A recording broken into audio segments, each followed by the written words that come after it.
Ok, bonjour à tous, c'est un plaisir d'être ici. Euh, on va vous présenter l'adaptive learning et le micro-learning, et ensuite la plateforme qui le met en œuvre. Mon nom est Philippe Dujardil, je suis avec ITCom, et puis n'hésitez pas à passer nous voir si vous êtes intéressé par ce que je présente, et j'aurai également une démonstration, si vous regardez sur le plan, j'aurai une démonstration plus tard dans la journée. Très bien. Alors, je vais faire trois choses. Tout d'abord, vous parler des défis que vous connaissez tous, mais ça permet de situer le contexte. Ensuite, de quoi je parlerai du micro-learning adaptatif et de l'ancrage mémoriel. Et finalement, je parlerai de la mise en œuvre. Très bien. Alors, quel est le défi? Le défi, c'est bien entendu de faire apprendre et non pas seulement de diffuser une formation. Tout le monde sait qu'on peut faire une formation, e-learning, présentiel, tout ce que vous voulez. Le problème, c'est qu'au sortir de la formation, ce qu'on aimerait bien sûr, c'est que les apprenants aient retenu quelque chose. Et ça, c'est beaucoup plus difficile. Et ça a à voir avec la psychologie, ça a à voir avec la qualité pédagogique, ça a à voir également avec l'intérêt qu'ont les participants pour le contenu, mais ça, vous le savez déjà. Alors, qu'en est-il des employés? Donc nous travaillons essentiellement dans la formation continue en entreprise, dans la formation des employés. Et donc le défi pour les employés, c'est peu de temps pour se former, bien sûr, parce que c'est déjà en emploi. En emploi, on n'a pas le temps. Avec une motivation relative, à savoir qu'après une journée de travail ou une semaine de travail, s'il faut se mettre à apprendre, ce n'est pas très facile. Ensuite, le rythme des formations n'est pas forcément adapté. Vous avez peut-être vu dans mon profil que j'ai fait 25 ans de formation en fac, à l'université. Donc, ces problèmes de rythme de formation, je les connais bien. Vous avez des gens qui dorment et des gens qui s'ennuient. Ceux qui s'ennuient, c'est qu'ils ont déjà tout compris. Ceux qui dorment, c'est qu'ils ont décroché. Et le problème, c'est qu'on aimerait bien accrocher tout le monde. Alors, bien entendu, dans un environnement universitaire, ce n'est pas possible parce que vous avez un temps limité. Ce qu'on va essayer de faire ici, c'est de s'adapter à la vitesse d'apprentissage des apprenants. C'est ça qui est difficile. Et finalement, il y a aussi une difficulté d'apprendre, tout simplement. Parce que les gens qui n'ont pas été sur les bancs d'école depuis 5 ans, 10 ans, ce n'est pas très facile de se replonger dans des contenus et de se concentrer sur les contenus. La solution, nous pensons, c'est le micro-learning et l'adaptive learning, et je vais essayer de vous convaincre que c'est la solution. Qu'est-ce que c'est que le micro-learning? Alors c'est à la mode d'abord, tout le monde parle du micro-learning. Qu'est-ce que c'est que le micro-learning? En gros, c'est apprendre par petits morceaux. C'est-à-dire, c'est très simple, je prends ma formation PowerPoint, puis je la découpe en petits morceaux. Bien entendu, ça ne va pas marcher, puisqu'on sait très bien, quand on fait de la pédagogie, qu'il faut une forme de trame, avec une histoire à raconter, etc. Donc ça veut dire que le micro-learning, c'est effectivement apprendre par petits morceaux, mais chacun des morceaux doit pouvoir être utilisé complètement à satisfaction et avoir appris quelque chose. Et j'aime bien cette image de la pomme, parce que quand vous mangez une pomme, bien sûr, vous appréciez chaque bouchée. Vous n'attendez pas la fin de la pomme pour apprécier votre pomme. C'est ça qu'on va essayer de faire avec le micro-learning. On va essayer de fournir des formations qui sont intéressantes par morceau. À savoir que chacun des morceaux a sa saveur, chacun des morceaux va pouvoir être consommé, appris et mémorisé. Alors maintenant, qu'est-ce que c'est que l'apprentissage adaptatif? Alors j'aime bien cette image que j'ai prise sur un site belge qui est en fait les cours privés pour une élève. Et qu'est-ce qu'on a dans ce genre de situation? Bien entendu, on a que l'institutrice fournit un contenu, mesure l'apprentissage et corrige le contenu. L'apprentissage adaptatif, c'est ça. C'est-à-dire être capable de mesurer et ensuite être capable d'adapter. C'est vite dit, mais c'est assez difficile. Alors, en e-learning, qu'est-ce qu'on peut faire? D'abord, il faut mesurer. La mesure passe par les tests et d'autres éléments que je développerai tout à l'heure. Puis ensuite, il faut adapter deux choses, le contenu du cours et le rythme du cours. Vous allez dire, mais en e-learning, comment on peut faire ça? C'est la question qu'on s'est posée, on s'est dit, mais on fait une vidéo d'1 quart d'heure, par exemple, À moins de réduire simplement la vitesse de défilement de la vidéo, comment est-ce qu'on peut ralentir la vidéo? Ce n'est pas possible. Une fois la vidéo est faite, qui coûte assez cher comme vous le savez, comment faire en sorte que cette vidéo ralentisse quand les gens ont de la peine à avancer dans leur formation? Eh bien, la solution, c'est de découper la formation en petits morceaux. C'est là que le micro-learning devient intéressant, c'est-à-dire qu'on va faire des atomes de formation. Un chercheur anglais parle d'atomes de formation. On va faire des atomes de formation pour ensuite créer des molécules, et ces molécules, ce sont donc les contenus que vous voulez faire passer à votre auditoire. Donc on coupe en petits morceaux, et c'est ces morceaux-là qu'on va pouvoir envoyer de manière sélective aux apprenants avec le rythme auquel ils peuvent absorber ces contenus. Finalement, il y a le problème d'apprentissage sur la durée, le problème de l'ancrage mémoriel. Qu'est-ce que ça veut dire?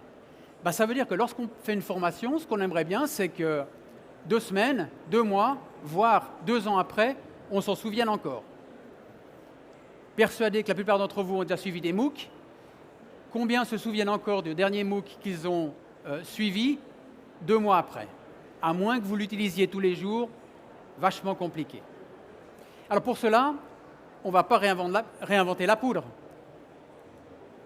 Il y a des techniques en sciences de l'éducation qui sont très bien connues. La première, pré-tester. Tout le monde le sait. On a intérêt à tester sur une matière avant de donner la matière. C'est-à-dire, mais à quoi ça sert? Et en fait, les psychologues nous disent que ça permet de préparer le cerveau aux notions importantes. Pourquoi les notions importantes? Si votre test est bien fait, vous allez tester les notions importantes, bien sûr. Et donc, le fait d'être exposé, comme on dit en mauvais français, d'être exposé aux notions importantes a priori, permet de créer des places dans le cerveau où, quand vous êtes ensuite en train d'apprendre, vous les placez aux bons endroits. Ensuite, on a la répétition espacée. Bien entendu, si vous voulez apprendre quelque chose, un vocabulaire étranger par exemple, eh bien vous allez répéter après un jour, après une semaine, etc. Ensuite, il y a le test espacé. Le test espacé, qu'est-ce que c'est? C'est le fait de donner un contenu, puis de passer le test, non pas 5 minutes ou 10 minutes après, mais quelques heures après. Pourquoi est-ce qu'on fait ça? Et en fait, les psychologues cogniticiens se sont rendus compte d'une chose, c'est que le test était un moyen d'apprendre. C'est-à-dire qu'au moment où vous passez un test, vous réfléchissez aux notions qui vous ont été inculquées, vous essayez de les retrouver. Et c'est au moment où vous faites travailler le cerveau pour reconnecter les choses, pour ensuite répondre à la question, que vous apprenez sur le long terme. Il y a une expérience psychologique célèbre où un psychologue avait essayé de voir quelle était la décroissance des connaissances, et pour cela, il faisait des tests. En gros, il voulait tester la fameuse loi d'Ebbinghaus qui dit que la compétence descend pratiquement exponentiellement, enfin plutôt logarithmiquement, avec le temps.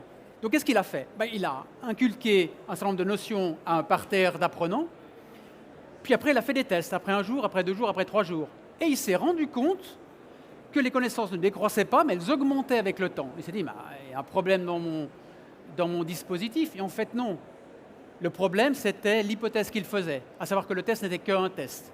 En fait non, le test permet aussi d'apprendre. OK. Ensuite, segmenter les contenus, amener les notions par petits morceaux, et là le micro-learning est bien évidemment la bonne solution.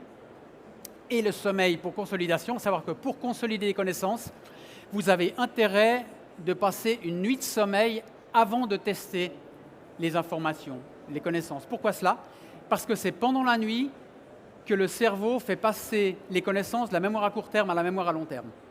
Et donc, si vous faites un test le lendemain matin et non pas immédiatement après, vous allez forcer ces mécanismes dont je viens de vous parler et permettre l'ancrage mémoriel.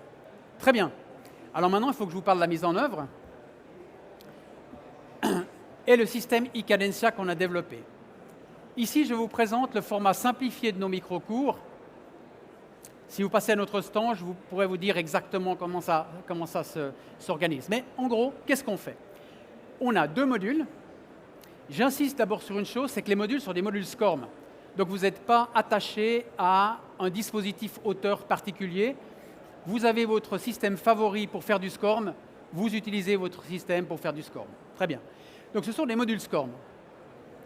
On a un module de contenu de 3 minutes, puis on a un module de test de moins d'1 minute. Et entre les deux, on peut choisir le délai que l'on met.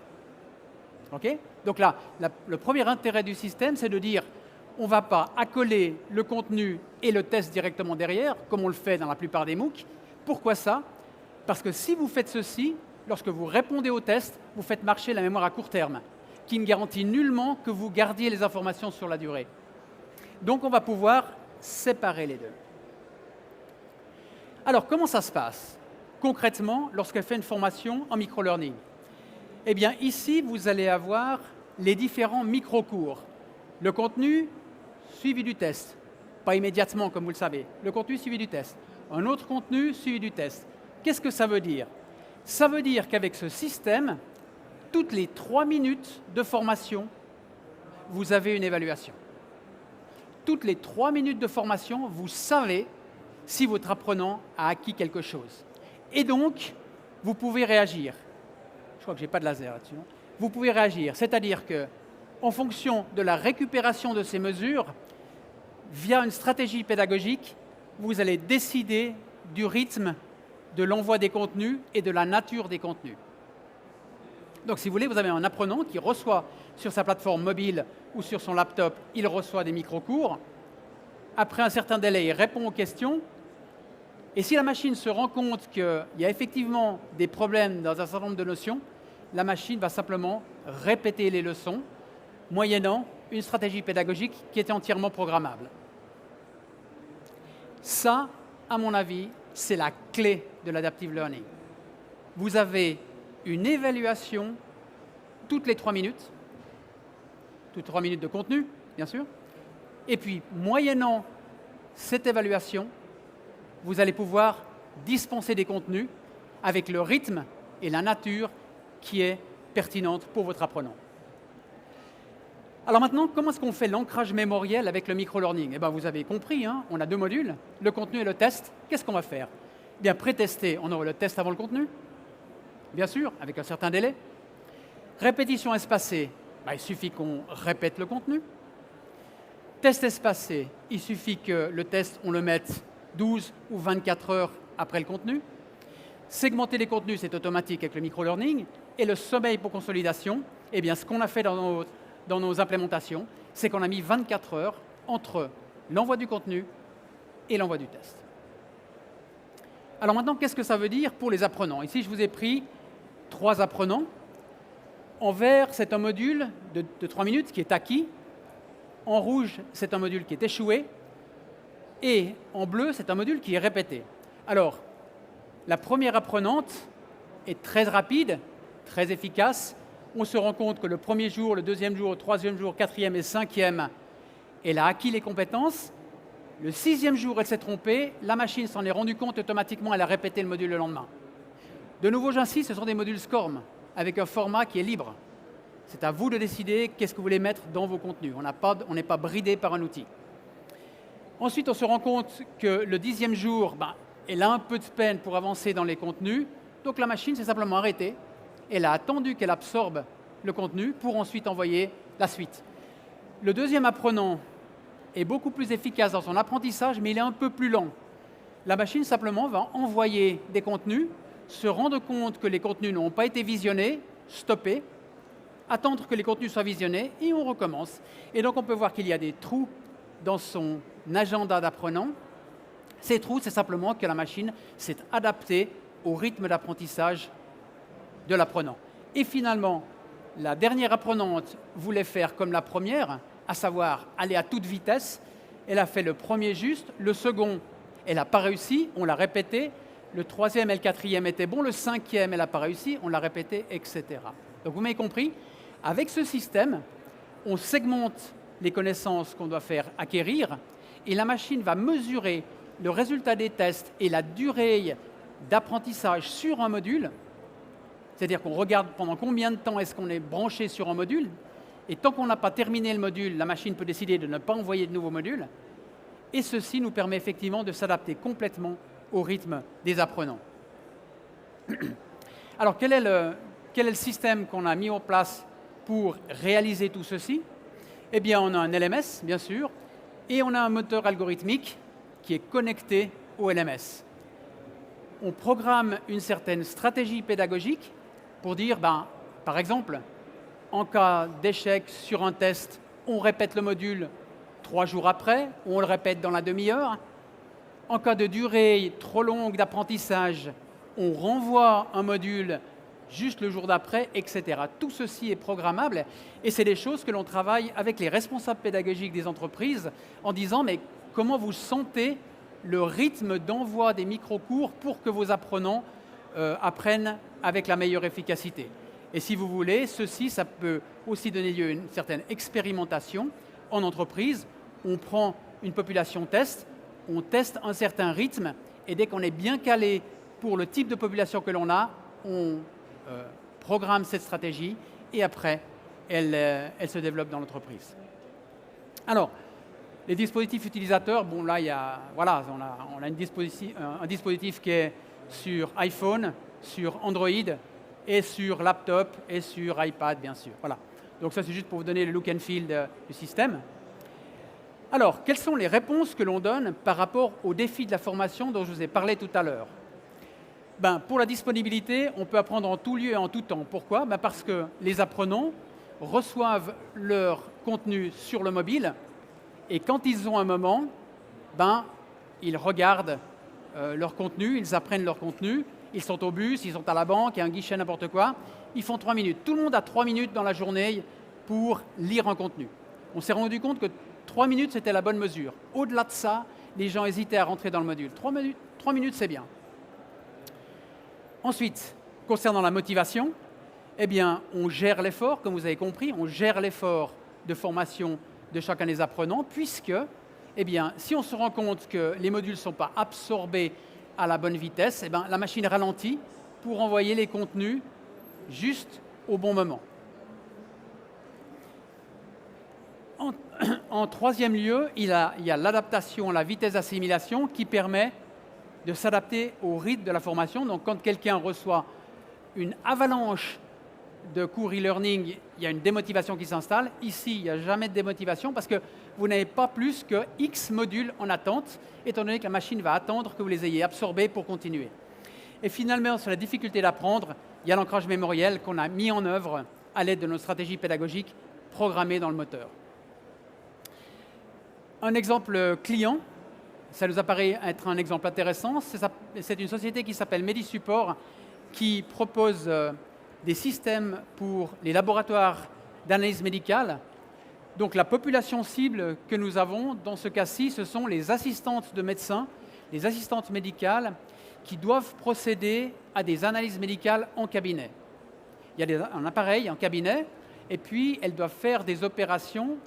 Ces opérations sont connectées à un système central pour récupérer les données des analyses et ensuite faire des bilans, des machins, enfin tout ce qu'on fait avec les analyses médicales. Le problème qu'il y a avec ça, c'est qu'il faut former les assistantes de médecins au système d'information, au système informatique proposé par Medisupport pour ensuite pouvoir automatiser toute la chaîne d'analyse médicale. Et l'apprentissage du système informatique, ça prend beaucoup de temps. En gros, aujourd'hui, une demi-journée. Et en fait, les gens n'arrivent pas à absorber suffisamment vite. Donc, les techniciennes de Medisupport ont sans cesse des téléphones en disant comment on fait ci, comment on fait ça, alors que ça leur a été inculqué en face-to-face, mais elles n'ont simplement pas absorbé. Donc, on est arrivé avec notre technologie, on a fait 12 micro-cours de 3 minutes en apprentissage adaptatif, et ceci a permis de former les assistantes de manière beaucoup plus efficace, avec beaucoup moins de retours du côté des techniciennes qui font le support du système. Voilà, donc ça c'est un cas qui a été un succès. Voilà, alors, vous pouvez nous retrouver au stand 52. Je fais une démonstration à 12h30, je crois. Vous êtes les bienvenus. Et puis, si vous avez des questions, c'est avec plaisir. Alors, vous avez été assez rapide, Philippe, donc on a le temps de poser des questions. Je vous rappelle que si vous voulez poser des questions, le plus simple, c'est d'utiliser votre connexion et de vous connecter à WooClap, wooclap.com, w2oclap.com, wooclap.com/LTF22, Learning Technology France 2022. wooclap.com/LTF22. On a eu une question qui était assez intéressante, une clarification. Finalement, est-ce qu'un apprenant n'a qu'une capsule de 3 minutes par jour ou c'est très personnel, ça dépend de son C'est très profil, de sa personnel. vitesse? Vous programmez le nombre de capsules par jour. Si vous décidez d'envoyer 6 capsules par jour, vous pouvez le faire. Vous pouvez l'envoyer à différents moments dans la journée. Tout ceci est programmable. Donc on a conçu dès le départ un système qui soit entièrement programmable de telle manière à pouvoir s'adapter à toutes les réalités d'entreprise. Donc il n'y a pas de bridage du tout quant à la stratégie pédagogique que vous voulez implémenter. D'accord, donc on peut demander à envoyer la quantité désirée de modules qu'on veut par jour, par personne, et ça s'adapte. Complètement, complètement. Ok. Vous décidez quand vous envoyez les tests, vous décidez si vous avez des rappels, etc. Ok. Alors on a une autre question qui concerne les formations universitaires. Vous semblez exclure les formations universitaires. Avez-vous eu des retours négatifs ou c'est parce que vous n'avez pas eu l'occasion d'avoir d'expérience de ce côté-là? Au contraire, au contraire. Donc le système que j'ai mis au point, je l'ai fait dans le cadre d'une recherche universitaire et on l'a utilisé pendant 5 semestres. Donc on a un vrai retour avec plus d'une centaine d'étudiants sur 5 semestres. On a fait des mesures, on était en cadre universitaire, on pouvait mesurer, on pouvait faire des quiz, etc. et des questionnaires. Alors, je vais vous donner les résultats de notre expérimentation. J'ai transformé mon cours, je suis informaticien, donc j'ai transformé mon cours de technologie d'un semestre en micro-cours, 360 capsules. Ces capsules ont été envoyées avec le rythme dont j'ai parlé ici, avec une répétition, etc., exactement ce dont je vous ai parlé ici. De quoi s'est-on rendu compte? Premièrement, au moment de l'examen final, et c'est moi qui le donnais, donc c'est le même examen que pour les gens en présentiel, les résultats sont équivalents au cours en présentiel. Donc jusque-là, on pourra dire, OK, sauf que j'ai demandé ensuite combien de temps les gens avaient investi dans leur apprentissage. Et 75% des étudiants m'ont dit, on a passé beaucoup moins de temps sur les micro-cours qu'on aurait passé en présentiel. Le benchmark, c'est 3 heures par semaine, 2 heures de cours, plus 1 heure à la maison pour réviser les cours. Ils ont passé beaucoup moins de temps, ordre de grandeur, la moitié du temps. Donc, du point de vue purement statistique, le système de micro-learning qu'on a mis au point est plus efficace que le cours en présentiel. Et je suis à l'aise pour le dire puisque c'est moi qui le donnais, le cours en présentiel. Donc il est plus efficace dans le sens où le temps investi par rapport à la qualité de l'apprentissage est moindre qu'avec le présentiel. Voilà. Merci. Alors on a plein de questions. Merci d'utiliser WooClap, ça nous fait gagner beaucoup de temps et ça permet de traiter plus de questions. 2 questions que je vais mettre en une seule. Le temps moyen de mise en œuvre d'une solution telle que celle-là, et est-ce que ça marche avec tous les LMS?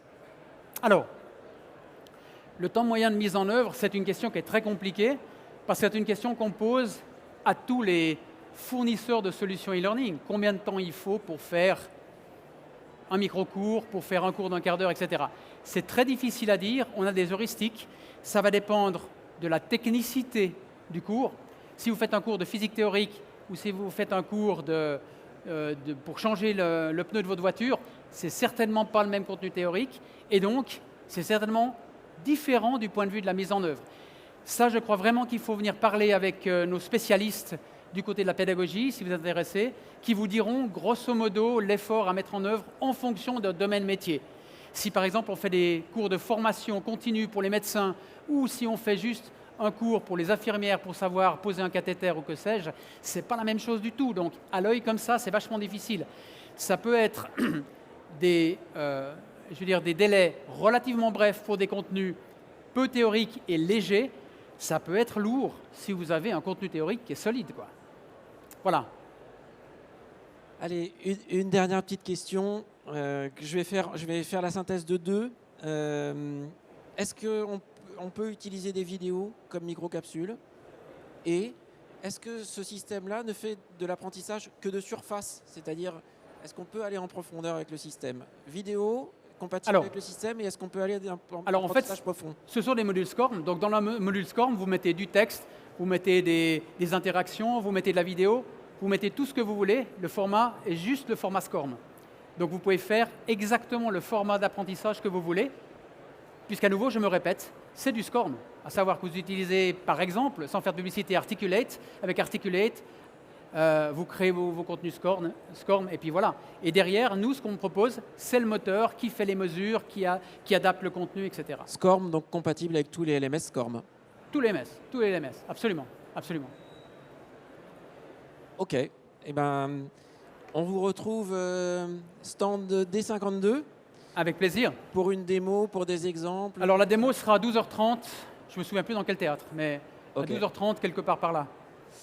Merci Philippe. C'était un plaisir de nous avoir présenté les principes du micro-learning, de l'apprentissage espacé, du renforcement mémoriel, ces principes cognitifs intéressants. Vous vous posez peut-être maintenant la question de comment est-ce qu'on met en œuvre ça dans une entreprise au niveau général, et c'est ce qu'on va voir juste après avec ETP, une plateforme d'adaptive learning. Merci Philippe.